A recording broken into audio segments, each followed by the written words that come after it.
மாலை மங்கி இருள் பரவத் தொடங்கிய அந்தி நேரம். திடீரென பெய்த மழையால் சாலை ஓரமெங்கும் ஈரம் படர்ந்து கண்ணாடி போல் மின்னியது. தன்னுடைய சிவப்பு நிறக் கொடையை பிடித்தபடி ஒரு அழகிய இளம்பெண் மெதுவாக நடந்து சென்றாள். அவள் கன்னங்களில் விழுந்த சில மழைத்துளிகள் நீரோடையாக வழிந்து கன்னங்களின் அழகை கூட்டின. அவளுடைய விழிக்குத் தெரியாமல் ஒரு பயங்கரமான ஆபத்து அவளை நெருங்கிக் கொண்டிருந்தது. அதே சமயம் சிறிது தூரத்தில் கிருஷ்ணா அவளையே ரசித்தபடி பின்தொடர்ந்து வந்து கொண்டிருந்தான். திடீரென பின்னால் வந்த ஒருவன் ராதாவை நோக்கி மின்னல் வேகத்தில் ஓடி வந்து அவளை இழுத்துச் சாலை ஓரத்தில் கீழே தள்ளினான். சரியா அந்த கணத்தில் ராதாவை பின்தொடர்ந்து வந்த கிருஷ்ணா தன் முழு வேகத்தில் ஓடி கீழே நிலைகுலைந்து விழுந்த அவளை தாங்கி பிடித்தான். அவனே நமது கதாநாயகன் கிருஷ்ணா. கொள்ளையன் பயந்து ஓட கிருஷ்ணா அவளை நிமிர்ந்து பார்த்தான். அந்த பெண்ணின் அச்சமும் அதையும் மீறிய அழகும் கிருஷ்ணாவின் கண்களில் ஆழப்பதிந்தது. ஐ லவ் யூ என்று சொல்ல வாயெடுத்த அடுத்த கணம் கரீர் என்ற ஒலியுடன் ராதாவின் உள்ளங்கை கிருஷ்ணாவின் கன்னத்தில் அறைந்தது. அவள் கோபத்துடனும் தன்னை அச்சுறுத்திய சூழ்நிலையின் கலக்கத்துடனும் அங்கிருந்து வேகமாக விலகிச் சென்றாள். ராதா வீட்டுக்கு வந்தாள். மழையில் நனைந்த அவளை பார்த்த பெற்றோர் சத்தமிடத் தொடங்க அவளுடைய அண்ணி பதற்றத்துடன் அவளை அறைக்கு அழைத்துச் சென்றாள். நடந்த சம்பவங்கள் அனைத்தையும் ராதா சொல்லி முடித்தாள். அதைக் கேட்ட அண்ணி பயங்கரமாகச் சிரித்தாள். ஓஹோ, உன் ஹீரோ வந்து காப்பாத்தினானா? அவன் பார்க்க எப்படி இருந்தான்? சிக்ஸ் பேக், மீசையா, தாடியா? சினிமா ஹீரோ மாதிரி அவ்வளவு அழகாக இருப்பானா? என்று கிருஷ்ணாவை பற்றி கேலி செய்யும் தொனியில் ராதாவை கிண்டல் செய்தாள். அன்றிரவு கிருஷ்ணா தன் வீட்டின் பால்கனியில் நின்று ராதாவை பற்றியே யோசித்துக் கொண்டிருந்தான். தன் வாழ்வில் இதுவரை உணராத ஒரு பித்து அவனுக்குள் சுழன்றது. திடீரென பால்கனியில் ஒரு கருப்பு நிழல் ஊடுருவியது. அது கிருஷ்ணாவை பிடித்து கீழே தள்ளியது. கிருஷ்ணாவின் அலறல் கேட்டு பதறிய பெற்றோர்கள் இரத்த காயங்களுடன் அவனை மருத்துவமனைக்கு தூக்கிச் சென்றனர். பெரும் காயங்களுடன் அதிர்ஷ்டவசமாக உயிர் தப்பினான் கிருஷ்ணா. மறுநாள் காலை ராதா கல்லூரிக்கு வந்தாள். அங்கே கையில் கட்டுடன் வந்திருந்தான் கிருஷ்ணா. உங்களுக்கு என்ன ஆச்சு என்று ராதா சாதாரணமாக கேட்டாள். யாரோ ஒரு சக்தி என்னை பால்கனியிலிருந்து கீழே தள்ளியது போல் உணர்ந்தேன் என்றான் கிருஷ்ணா. உடனே ராதா, நீங்கள் கீழே விழுந்தால் எனக்கென்ன? அதை ஏன் என்னிடம் சொல்கிறீர்கள் என்று எரிச்சலுடன் கேட்டாள். கிருஷ்ணா சிரித்தான். நான் இந்த கல்லூரியில்தான் படிக்கிறேன், உங்களுக்கு எப்படித் தெரியும் என்று ராதா கேட்க, அதுவா, உன் அடையாள அட்டையை பார்த்தேன் என்று கூறி அவளை பார்த்து கண்ணடித்தான். ராதா ஒரு புன்னகையுடன் அங்கிருந்து நகர்ந்தாள். கிருஷ்ணா ராதாவின் சீனியர் என்றும் ராதா கல்லூரியில் சேர்ந்த முதல் நாளிலேயே கிருஷ்ணா காதலிக்க ஆரம்பித்திருந்தான் என்றும் அப்போதுதான் அவள் தெரிந்தது. உன் போன் நம்பரை கொடு என்று கிருஷ்ணா கேட்டான். கல்லூரியை கண்டுபிடித்த உங்களுக்கு என் போன் நம்பரை கண்டுபிடிக்க முடியாதா என்று கூறிவிட்டு ராதா ஓடினாள். அதே கணத்தில் ஒரு கனரக லாரி மின்னல் வேகத்தில் கிருஷ்ணாவை நோக்கி வந்தது. ஒரு நொடித் தப்பிதலில் உயிர் பிழைத்தான். இதுபோன்ற விபத்துக்கள் சாதாரணமாகத் தோன்றி மறைந்தாலும் இதற்கு பின்னால் ஒரு ஆழமான மர்மம் இருக்கிறது. இது முற்பிறவியின் தொடர்ச்சி என்று கிருஷ்ணா அறியவில்லை. இன்னொரு பக்கம் ராதாவின் அண்ணியின் தம்பி கௌதம் ராதாவை தன்னுடன் அழைத்து பேசுவதை பார்த்த அவனது அம்மா, ராதாவின் அண்ணியின் அம்மா, அவனை பார்த்து கோபத்துடன் சண்டையிட்டாள். அவளை பத்தி பேசாத, ராதாவுடன் நீ பேசக்கூடாது என்று தாயார் கோபப்பட மகன் ஏதோ யோசனையுடன் சென்று விட்டான். அன்றிரவு ராதா உறங்கிக் கொண்டிருக்கும்போது திடீரென ஒரு பயங்கரமான சத்தம் கேட்டு அலறினாள். அவளின் அம்மா ஓடி வந்து, ஒன்றுமில்லை, பயப்படாதே என்று சமாதானம் செய்து படுக்க வைத்தார். ராதாவின் அம்மாவின் கண்களில் கண்ணீர் வழிய அவர் யாரிடமோ மெதுவாக பேசிக் கொண்டிருந்தார். அந்த புள்ளையை விட்டுடுங்க. அப்பொழுது ராதாவின் அண்ணி அங்கே வந்து, யாரிடம் பேசுகிறீர்கள் அத்தை என்று கேட்க, யாரும் இல்லை என்று சொல்லிவிட்டு அவள் தன் அறைக்குள் சென்று கதவைச் சாத்தினாள். மறுநாள் காலையில் ராதாவின் போன் நம்பரைக் கண்டுபிடித்த கிருஷ்ணா அவளுக்கு அழைத்தான்.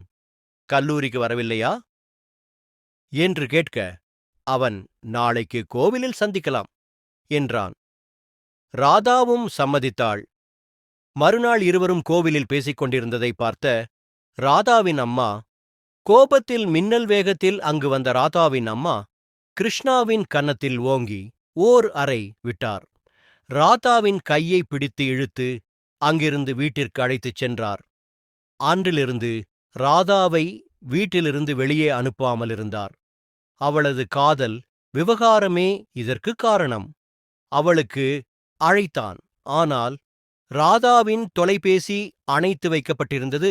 ராதாவின் நண்பர்கள் மூலம் அவள் வீட்டைக் கண்டுபிடித்து கிருஷ்ணா அவள் வீட்டின் முன் வந்து நின்றான். ராதாவின் அம்மாவிடம், நாங்கள் இருவரும் காதலிக்கிறோம் என்று கிருஷ்ணா தன் காதலைச் சொன்னான். ராதாவின் அம்மா அதை கேட்டு யோசித்து, முடியாது என்று கோபமாக மறுத்தார். அப்பொழுது ராதாவின் அண்ணி வந்து, இவன் பார்க்க நல்ல பையனாகத் தெரிகிறான், வந்து மரியாதை கேட்டிருக்கிறான், ஓகே சொல்லுங்கள் அத்தை என்றாள். உனக்குத் தெரியாது, நீ போ என்று அண்ணியை திட்டி அனுப்பினார் ராதாவின் அம்மா. அங்கு வந்த ராதா கிருஷ்ணாவை பார்த்து, இனிமேல் இங்கு உன்னை பார்க்கக்கூடாது, இங்கிருந்து போ என்று கத்தினாள். நான் உன்னை காதலிக்கிறேன், போக மாட்டேன் என்றான் கிருஷ்ணா. நீ போ என்று ராதா சொல்ல, அவளுடைய அண்ணன் கிருஷ்ணாவை வீட்டை விட்டு துரத்தினான். இதை தாங்க முடியாத ராதா தன் அறைக்குள் சென்று கதவைச் சாத்திக் கொண்டு அழ ஆரம்பித்தாள். அவளுடைய அண்ணி அறைக்கு வெளியே வந்து நின்று, இப்போது அழுது என்ன பிரயோஜனம், அவனை திருமணம் செய்ய முடியுமா என்று சொல்லிக் கொண்டிருக்க, ராதாவின் அம்மா அங்கே வந்து, இவனை நீ கல்யாணம் செய்தால் அவன் செத்துவிடுவான் என்று உறுதியுடன் சொன்னார். சரியாக அப்போது மருத்துவமனையிலிருந்து அண்ணியின் அம்மா அவளுக்கு போன் செய்து, உன் தம்பி செத்துப்போய்விட்டான் என்று சொல்ல, அனைவருக்கும் ஒரே அதிர்ச்சி. இதனால்தான் வேண்டாம் என்றேன் என்று ராதாவின் அம்மா பதறினார். அனைவரும் புறப்பட்டு ராதாவின் அண்ணி வீட்டுக்குச் சென்றனர். உன்னால்தான் என் மகன் செத்தான் என்று ராதாவின் அண்ணியம்மா கோபமாகக் கத்த, ராதாவின் அம்மா அவளை தேற்றி வீட்டிற்குச் செல்லுமாறு ராதாவை வற்புறுத்தினார். வீட்டுக்கு வந்த ராதாவை அவளை பின்தொடர்ந்து வந்த கிருஷ்ணா ஆற்றுப்படுத்தினான். என்ன நடந்தாலும் உன்னை கைவிட மாட்டேன், நான் உனக்காக இருக்கிறேன், இது ஒரு சதி என்று நினைக்கிறேன், நான் அதை கண்டுபிடிக்கிறேன் என்றான். ராதாவோ கோபமாக, வேண்டாம், இங்கிருந்து போ, உன்னை பார்க்கவே பிடிக்கவில்லை, என்னை விட்டுப் போ, அப்புறம் உனக்கும் ஏதாவது ஆச்சுன்னா நான் தாங்க மாட்டேன் என்று கோபமாகச் சொன்னாள். கிருஷ்ணா அவளை கட்டிப்பிடித்தான். அந்த கணமே அவனது முகம் மாறி ஒருவிதமான கொடூரமான புன்னகையுடன் சிரித்தான். அவன்தான் வில்லன், அவன்தான் ராதாவின் அண்ணியின் தம்பி கௌதமத்தை கொன்றவன். முன் ஜென்மத்தில் அவன் ராதாவின் கணவன். இவனுக்கு அந்த முற்பிறவி ரகசியம் தெரியும். ராதாவை தன்னை காதலிக்க வைக்க இவன் திட்டமிட்டான். பால்கனியிலிருந்து கீழே தள்ளியதும் நண்பனிடம் சொல்லி ராதாவின் அவளை இழுத்துச் சாலை ஓரத்தில் கீழே தள்ளச் சொன்னதும் இவன்தான். ராதாவும் கௌதமமும் ஒன்றாகப் போவதை பார்த்த கிருஷ்ணா அவனை எச்சரித்தான். ஆனால் கௌதமோ, நான் ராதாவைக் காதலிக்கிறேன், சீக்கிரம் அவளுக்கும் எனக்கும் திருமணம் நடக்கப் போகிறது என்று சொன்னான். முன் ஜென்மத்தில் கௌதம்தான் ராதாவின் உண்மையான காதலன் என்பதை நினைத்து கிருஷ்ணா அவனைக் கொன்றான். கிருஷ்ணா உண்மையில் கிருஷ்ணா அல்ல, இவன் ராவணன், இவன் கழுகன் என்ற அரக்கன். முற்பிறவியில் இவன் ஒரு கிராமத்தை தன் அடிமையாக வைத்திருந்தான். இது தெரியாமல் ராதாவின் அம்மா இவனை நம்ப ஆரம்பித்தார். முனிவர் ஒருவரை பார்க்க கிருஷ்ணாவும் ராதாவின் அம்மாவும் சென்றனர். முனிவர் இவனைக் கண்டதும் கோபமாக, உனக்கு அவள் கிடைக்க மாட்டாள், அவன் வருவான், உன்னைக் கொல்வான் என்று கோபமாகச் சொன்னார். என்னை யாராலும் கொல்ல முடியாது என்று முனிவரிடம் சவால் விட்டு ராவணன் அங்கிருந்து சென்றான். அப்போது அங்கு வந்த கருப்பு உருவம் அவனை பிடிக்க முயன்றது. ஆனால் ஒரு தீய சக்தி ராவணனை காப்பாற்றியது. அதே சமயம் திருச்சியிலிருந்து சென்னை வந்த பஸ்ஸிலிருந்து இறங்கி வருகிறான் ஜாகிருஷ்ணா. இவன்தான் நம்முடைய உண்மையான கதாநாயகன். நான் வந்துட்டேன்ல, இனிமேதான் ஆட்டமே ஆரம்பிக்கப் போகுது என்று ஒரு வெற்றி புன்னகையுடன் கூறியபடி ஜாகிருஷ்ணா ஒரு காப்பில் ஏறி ராவணனின் வீட்டு வாசலில் வந்து நிற்கிறான். இனி என்ன நடக்கும்? ராவணன், கிருஷ்ணா, ராதா, கௌதம் இவர்களுக்குள் அப்படி என்ன சம்பந்தம் இருக்கு? முன் ஜென்மத்துல அப்படி என்னதான் நடந்துச்சு? கருப்பு உருவம் உண்மையா பொய்யா? ராதாவை கல்யாணம் பண்ண செத்துருவாங்களா? இதையெல்லாம் தெரிஞ்சுக்கணுமா? நம்ம சேனலை ஒரு சப்ஸ்கிரைப் பண்ணிட்டு லைக் பண்ணுங்க. பார்ட் 2 வேணும்னா ஒரு ப்ளூ ஹார்ட் கமெண்ட் பண்ணுங்க. Wait and watch. பை.